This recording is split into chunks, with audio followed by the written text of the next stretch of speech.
Saviez-vous que certains fruits que nous avons l'habitude de consommer peuvent leur devenir nocifs après 60 ans? Vous prenez un kiwi pour la vitamine C, un pamplemousse pour faire baisser la tension, quelques raisins pour une petite collation. Tout semble parfaitement logique. Après tout, ce sont des fruits.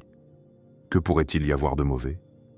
Et pourtant, même les fruits les plus sains peuvent interagir avec des médicaments, provoquer des pics de glycémie, irriter l'estomac, voire faire grimper la tension artérielle. Avec l'âge, le corps devient plus sensible. Le foie traite les substances plus lentement. L'estomac devient plus facilement irrité. La glycémie est plus difficile à stabiliser. Ainsi, ce qui était autrefois bon pour la santé peut désormais devenir néfaste si l'on ignore certains détails. Résultat, vertige, fatigue, problèmes de tension, troubles digestifs. Et peu de gens soupçonnent que la cause pourrait être ce fruit sain. La bonne nouvelle, il existe des alternatives simples. Je vais vous présenter 8 fruits à consommer avec prudence et par quoi les remplacer pour préserver votre santé et votre clarté mentale. Après 60 ans, le corps change. Le métabolisme ralentit, la digestion et le foie fonctionnent différemment. La priorité devient douceur, modération et bénéfices sans surcharge. C'est pourquoi les bons fruits ne sont pas seulement bons au goût, ils sont adaptés au corps, sûrs et utiles. Pommes cuites au four, douces pour l'estomac, riches en fibres et en pectine, facilitent la digestion et l'élimination des déchets myrtilles, soutiennent la vue, ne provoquent pas de pic de glycémie, renforcent les vaisseaux sanguins. Poire, mûre mais pas trop molle, apaise l'estomac, riche en potassium et en fibres, favorise le transit en douceur canneberge, non sucré. Effet antibactérien, particulièrement utile pour la santé urinaire, abricot et pêche en saison. Riches en potassium, bons pour le cœur et la tension, faciles à digérer. Cerises, en petite quantité, aident à purifier le sang. Douce, sans acidité excessive, pastèque, avec modération, aide à éliminer l'excès d'eau, rafraîchissante et légère, à éviter le soir ou en trop grande quantité. Ce type de fruit renforce l'immunité, aide à maintenir une pression artérielle saine, n'entraîne pas de pic de sucre, est facile à digérer, procure de la légèreté, pas de la fatigue. Vous pouvez vous faire plaisir sans vous priver. La clé, c'est de savoir ce qui soutient vraiment votre corps et ce qui, sans bruit, agit contre lui. Il ne reste plus qu'à faire le point et à choisir de prendre soin de vous chaque jour. Nous venons de passer en revue 8 fruits qui paraissent sains, mais qui peuvent en réalité être nocifs après 60 ans. Pamplemousse, kiwi, grenade, ananas, kaki, avocat, raisin et banane trop mûres. Chacun présente un risque particulier, que ce soit par son interaction avec les médicaments, son effet sur la tension, le foie, la glycémie ou la digestion. Ce que nous avons appris, c'est que les fruits ne sont pas juste bons au goût, ce sont aussi de la biochimie. Et cela compte d'autant plus quand le corps devient plus sensible avec l'âge. Les fruits ne doivent pas être évités, ils doivent être choisis intelligemment. Ce qui convient à un corps jeune ne convient pas toujours à un corps plus mûr, mais il ne s'agit pas de se restreindre. Il s'agit de suivre un chemin d'alimentation consciente et bienveillante. À privilégier, pommes cuites, myrtilles, poires, canneberges, abricots, pêches et cerises. À éviter, les fruits trop acides, les fruits très sucrés, ceux qui interfèrent avec les médicaments. Gardez toujours à l'esprit votre taux de sucre, votre tension, les traitements que vous suivez, l'état de votre estomac et de votre foie. Bien manger, ce n'est pas faire un régime. Ce ne sont pas des règles ou des restrictions. C'est de la bienveillance envers soi-même. avec amour et respect pour son âge, et vous méritez pleinement cette attention. Si vous avez appris quelque chose de nouveau, laissez un « j'aime » à cette vidéo. Partagez en commentaire. Quels fruits consommez-vous le plus souvent? Partagez cette vidéo avec vos proches. C'est un petit geste de soin et il manque souvent. Une assiette de pommes chaudes au four, une poignée de myrtilles, un sourire sur votre visage. Calme, confiance, saveur. Mangez avec amour et votre santé vous dira merci. Le pamplemousse est l'un des fruits les plus tendances. Beaucoup de médecins le recommandent même. Brûle-graisse, bon pour la tension, nettoie le foie. Il est rafraîchissant, tonique, incroyablement sain en apparence. Surtout le matin, à jeun, en jus. Beaucoup commencent leur journée ainsi, persuadés de faire le bon choix. Vous coupez un pamplemousse en deux, les quartiers brillent de jus. Une cuillerée en bouche. Le goût est amer, acidulé, mais vous sentez que ça agit. Puis vient votre comprimé pour la tension, comme d'habitude. Mais c'est justement cette combinaison, pamplemousse et médicaments, qui peut s'avérer dangereuse. Le pamplemousse peut bloquer les enzymes qui dégradent certains médicaments dans le foie, ce qui signifie que le médicament ne s'élimine pas correctement. Il s'accumule dans l'organisme. Le pamplemousse contient des composés appelés furanocoumarines. Ces substances inhibent une enzyme clé impliquée dans le métabolisme de plus de 50 médicaments, notamment les traitements contre l'hypertension, les médicaments cardiaques, les statines contre le cholestérol. Résultat, le médicament s'accumule dans le sang, ce qui peut entraîner un surdosage, même si vous le prenez comme d'habitude. Vous pourriez ressentir des vertiges, des nausées, une sensation de faiblesse, des palpitations, des pics de tension, et tout cela à cause d'un seul fruit sain. Pire encore, l'effet peut durer jusqu'à 12 heures après avoir mangé du pamplemousse. Que choisir à la place?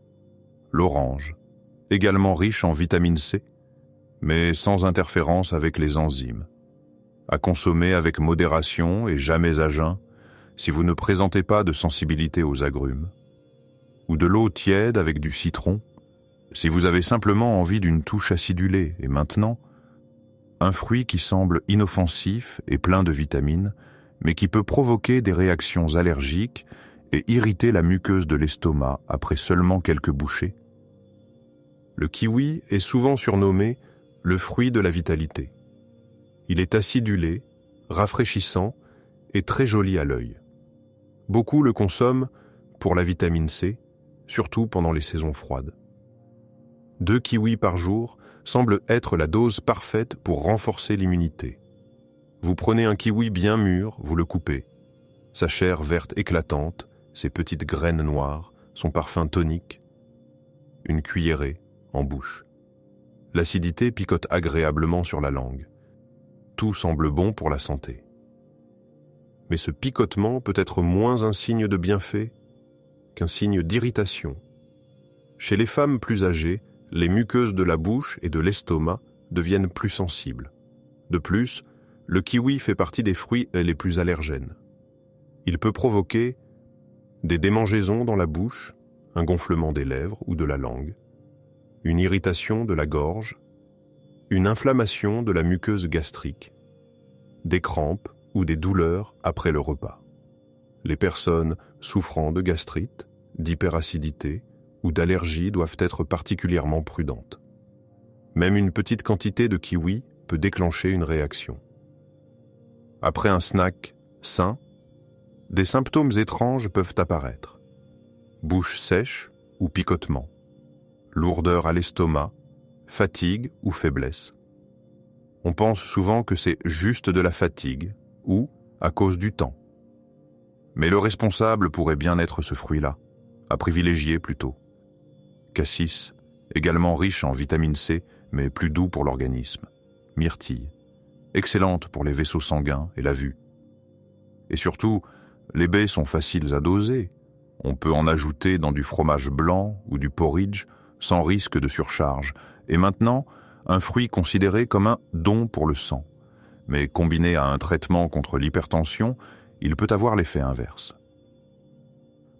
Bois du jus de grenade, c'est bon pour le sang. On l'a tous entendu, de la part de nos mères, de médecins ou dans des magazines. La grenade est bien ancrée comme fruit associé à la tension artérielle, à la circulation, à la force. Vous prenez une grenade bien mûre, vous entaillez doucement la peau. Elle s'ouvre comme une fleur, de petites graines rubis comme des gouttes de santé. Quelques-unes dans une salade, ou un grand verre de jus. Son goût sucré et acidulé est vivifiant. Vous vous dites, c'est exactement ce qu'il me faut. Mais combiner la grenade avec des médicaments contre l'hypertension peut être risqué. Elle peut renforcer l'effet du traitement et entraîner une chute dangereuse de la tension. La grenade au bras riche en tanins et en composés biologiquement actifs qui augmentent l'absorption des médicaments antihypertenseurs, ralentissent leur élimination, influencent le tonus vasculaire, ce qui signifie qu'une dose habituelle de médicaments, combinée à de la grenade, peut devenir trop puissante. Le jus de grenade à jeun est particulièrement risqué, il passe rapidement dans le sang et amplifie l'effet du médicament. Ce que vous pourriez ressentir, faiblesse soudaine, vertige en se levant, taches ou mouches dans le champ de vision, mains et pieds froids, rythme cardiaque irrégulier, et tout cela ne vient pas du médicament, mais de ce verre de jus sain. Que choisir à la place? Pommes cuites avec de la cannelle soutiennent les vaisseaux sans interférer avec les traitements. Une petite portion de cerise, tonifiante en douceur, sans fatiguer le cœur. Et surtout, ces options sont sûres, même en cas de traitement médicamenteux. Et maintenant, un fruit parmi les plus festifs et appréciés. Coloré, parfumé. Mais son acidité peut provoquer des brûlures d'estomac et des troubles digestifs, surtout chez les femmes plus âgées. L'ananas, le fruit des fêtes. On l'ajoute aux salades, on le sert lors des repas de famille, on le mélange à du fromage blanc, à des desserts, on le fait même cuire avec du poulet. Il sent bon l'été, la fraîcheur, la légèreté. Beaucoup pensent, c'est bon pour la digestion. Vous achetez un ananas, vous enlevez la peau piquante. Des morceaux juteux tombent dans votre assiette.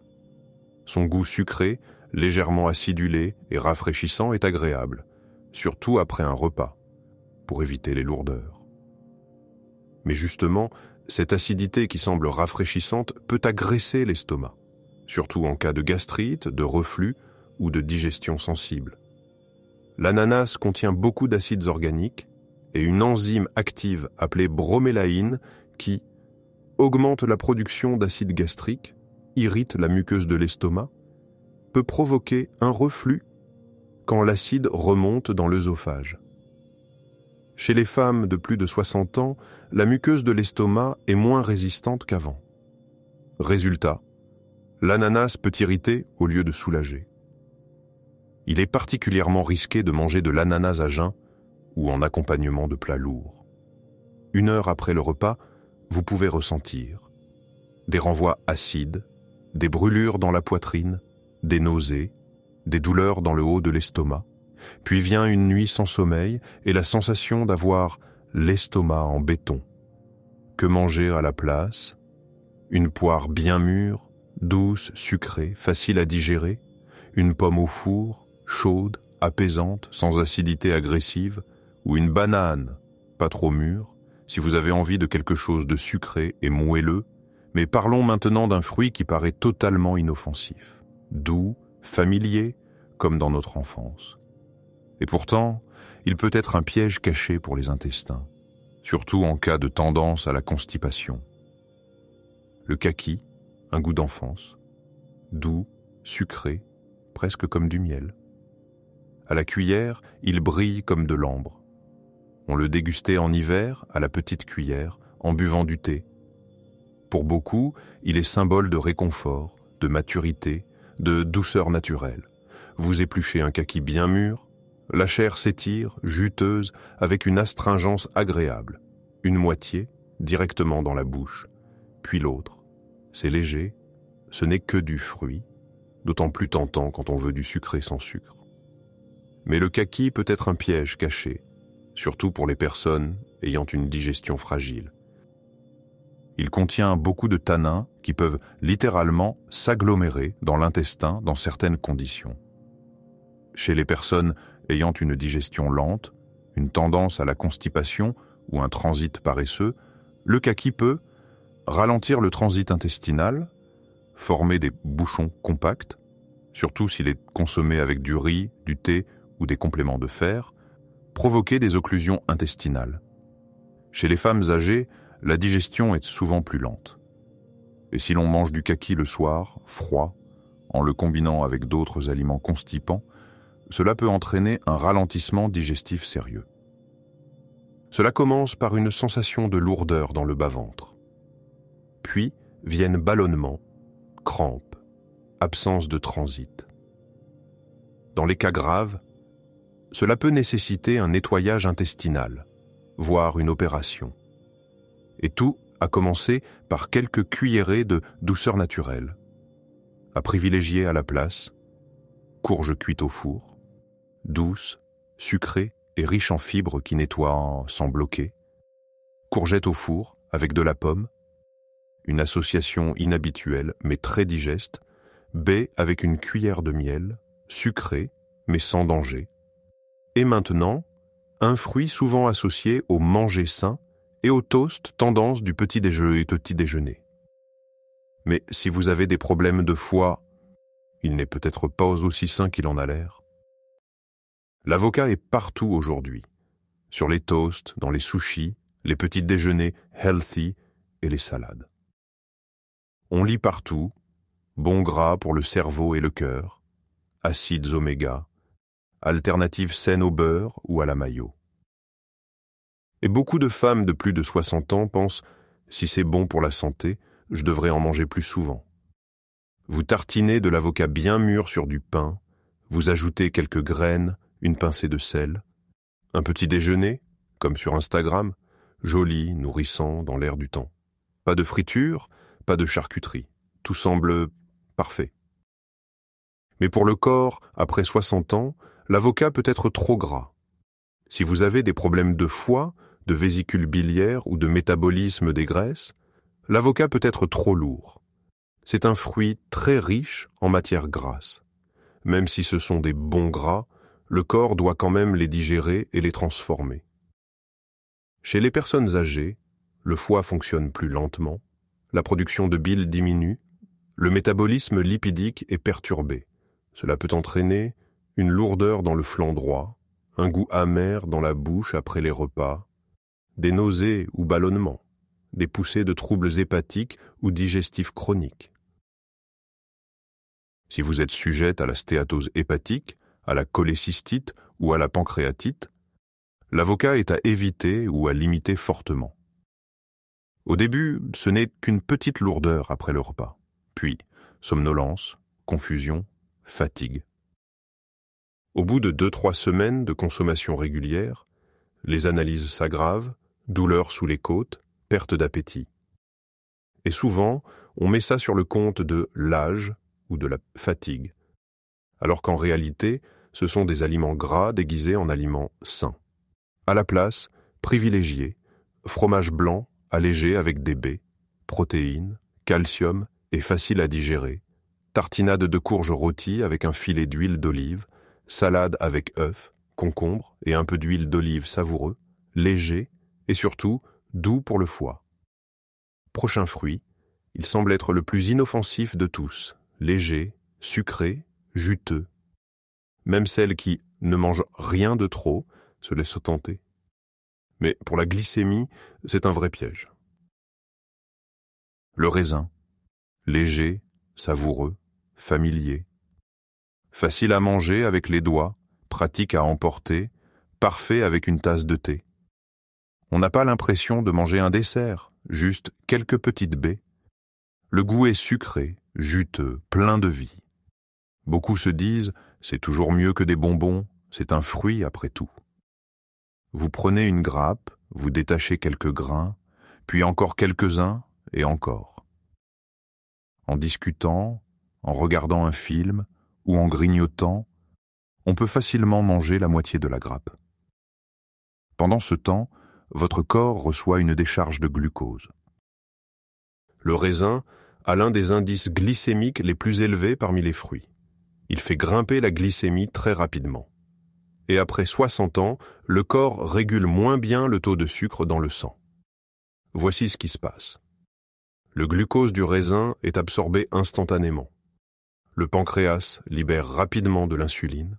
Le sucre grimpe, puis redescend brutalement, ce qui épuise le pancréas et provoque des montagnes russes de l'insuline.